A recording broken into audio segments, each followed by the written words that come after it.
Welcome to the deep dive. Today we're jumping into a market that might sound pretty specific, the global parathyroid hormone analog market. But honestly, it's super important for global health. Think advanced treatments for things like severe osteoporosis and hypoparathyroidism. And here's the thing that really grabbed our attention preparing for this. This market isn't just, ticking along. Nope. It's actually seeing explosive growth. We're talking potentially doubling in size over the next 10 years or so. So our mission today is pretty clear. Let's unpack why. Why is this happening?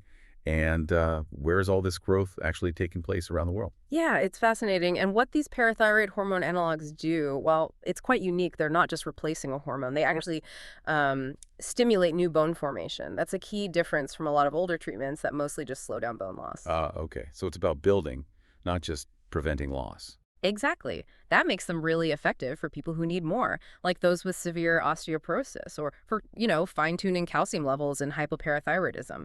And the growth, well, it's huge for global health, especially with chronic diseases rising as populations get older, just to give you the numbers. It was, $1.94 billion back in 2021? And the forecast, it's heading towards $4.05 billion by 2033.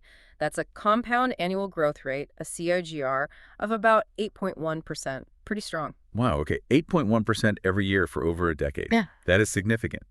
So let's dig into that. What are the main things pushing this expansion so fast? Yeah. And, where's the growth concentrated? Well, the biggest piece, you could argue, starts with demographics. It's the aging population, especially in developed countries. As people live longer, you naturally see more age-related conditions like osteoporosis. Right. More potential patients. Exactly. And osteoporosis affects millions. It leads to terrible fractures. Plus, we're getting better at diagnosing it, and awareness is up. So more people are getting diagnosed and then looking for these more advanced treatments. That makes total sense. So it's a combination. More people needing help, better ways to find them, and then these effective drugs being available.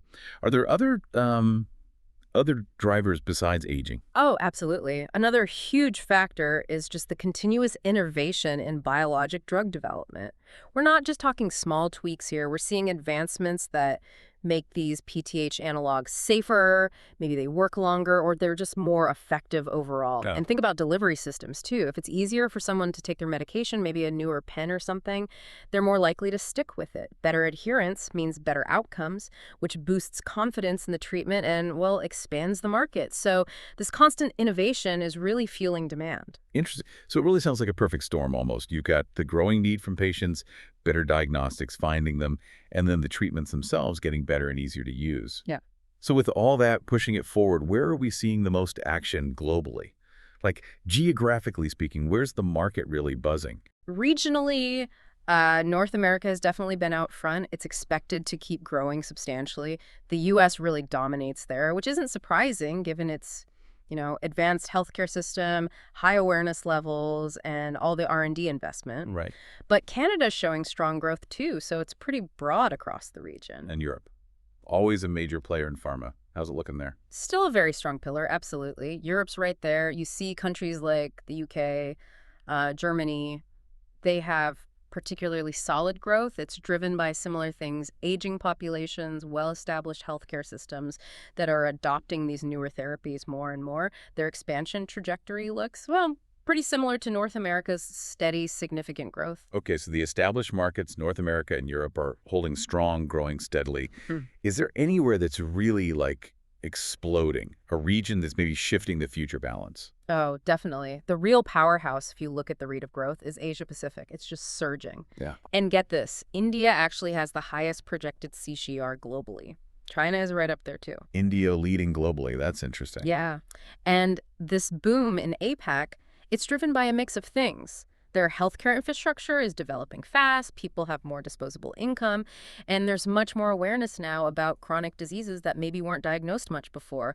There's just this huge unmet need that's starting to be addressed, leading to this explosive uptake.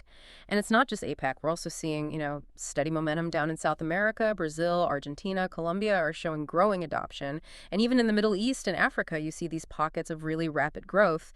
Egypt and Turkey, for instance, have KGRs projected around 9.3%. So it really shows this trend for advanced endocrine treatments is becoming truly global. Okay, so let's recap a bit.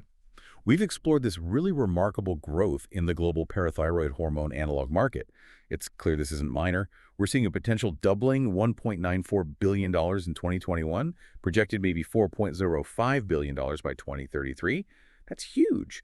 And the why seems clear.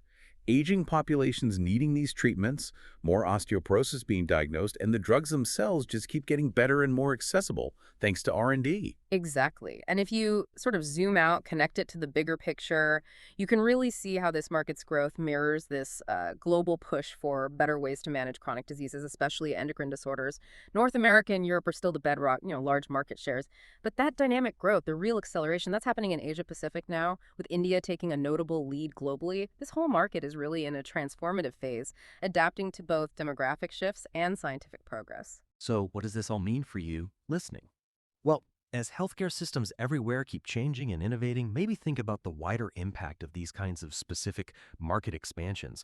What other sort of invisible market shifts might be happening right now that are shaping the future of health and wellness around you? Sometimes this very specific market data can signal really profound changes in global health priorities and how we adopt new technologies. Something to think about.